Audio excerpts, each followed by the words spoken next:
Ayan. Ayan, nakapulot ng kahoy. Patingin nga mami yung napulot mo. Ito oh. Palagay sa higaan. Ano yan patingin? Ang lapad niya, no? Ayan, saktong-sakto yan mami sa higaan. Hindi mo na yung kukunin yung salamin dun, no? Gaga. Ayun. Di ba pinapalagay ni Sir Eric yan sa ano? Sa taas daw ng higaan mo. Pwede namang tanggalin ito, di ba? Oh. Oo. Tanggalin ko na lang ito. Meron pa siyang parang lock. Ayan, no? Di ba? Oo.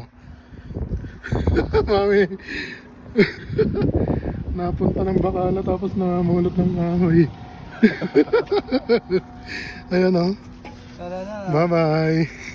Ilagay mo muna sa gilid yan, tapos balikan mo. Ang init. Ito yung bila namin guys, oh. Gumanda na siya.